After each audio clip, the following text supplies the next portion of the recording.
बहुत सारे लोगों को पेटेंट मेडिसिन, जेनरिक मेडिसिन और ब्रांडेड मेडिसिन में कन्फ्यूजन रहती है। तो चलिए आज आपको आसान भाषा में बताते हैं कि पेटेंट मेडिसिन क्या है, जेनरिक मेडिसिन क्या है और ब्रांडेड मेडिसिन क्या है।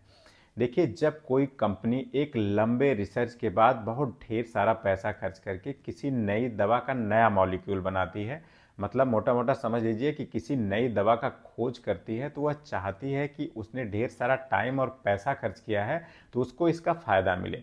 अब दुनिया भर के सभी देश अपने यहाँ रिसर्च और इनोवेशन को बढ़ावा देने के लिए पेटेंट कानून बना रखे हैं कि अगर कोई नई खोज करता है या किसी नई तरीके की दवा का खोज करता है तो कुछ समय के लिए उस कंपनी के अलावा उस दवा को कोई और नहीं बनाएगा, ताकि वह कंपनी इससे एक अच्छा प्रॉफिट कमा सके।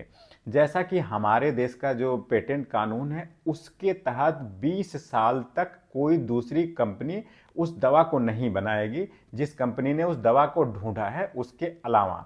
हमारे यहाँ जो पेटेंट कानून है उसको देखता है कॉमर्स ऑफ इंडस्ट्री, जो मिनिस्ट्री है उसके अंतर्गत एक सेपरेट डिपार्टमेंट है, department for promotion of industry and internal trade. वहाँ पर गवर्नमेंट ने एक कंट्रोलर जनरल बैठा रखा है, controller general of patent design and trademark. जब कोई कंपनी किसी नई दवा का मालिक्यूल ढूंढती है तो इसी कंट्रोलर जनरल साहब के पास जाती है कि हमने ये नया साल्ट ढूंढा है, हमको इस पे पेटेंट चाहिए। तो कंट्रोलर जनरल साहब सारी चीज़ें चेक करने के बाद अगर सब कुछ सही रहा तो उस कंपनी को उस पर्टिकुलर साल्ट पे पेटेंट दे देता है। अब जो है, अगर वो कंपनी इस पेटेंट साल्ट पे दवा बनाती है तो ये हो गई पेटेंट मेडिसिन। अब जो है सिर्फ 20 साल तक उस पर पेटेंट मतलब प्रतिबंध रहता है दूसरे के बनाने पे। 20 साल का समय बीता तो अब जो है वो जो पेटेंट साल्ट था उस पे से पेटेंट कानून खत्म। अब वो हो गया जेनरिक साल्ट, मतलब अब हो गया साधारण साल्ट, उसको कोई भी बना सकता है। तो दोस्तों, अगर जो है सारी कंपनियां जो पेटेंट साल्ट था उसको जो है उसका जो जेनरिक नेम था उसी नाम से सारी कंपनियां बनाने लगी, तो वो जो है बहुत अच्छा प्रॉफिट नहीं कमा पाएंगी। तो हर कंपनियों ने अपने जो है वो जेनरिक जो साल्ट था एक, उसको अलग अलग नाम दे दिया।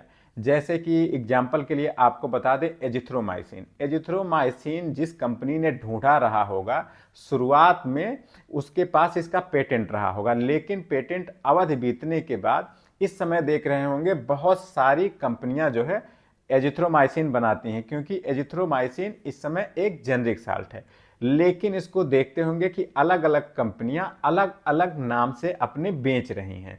तो ये जो कंपनियों के अलग अलग नाम हैं ये हो गए ब्रांडेड मेडिसिन, मतलब कि उसका जो जेनरिक साल्ट है वो है एजिथ्रोमाइसिन।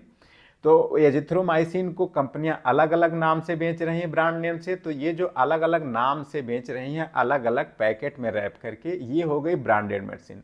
दोस्तों, ये जो ब्रांडेड मेडिसिन होती है इसके मूल्य हमेशा जो है जो जेनरिक मेडिसिन होती है इससे कई गुना ज़्यादा होते हैं। ज़्यादा इसलिए होते हैं कि कंपनियां अपने ब्रांड नेम को प्रमोट करने के लिए ढेर सारा पैसा खर्च करती हैं।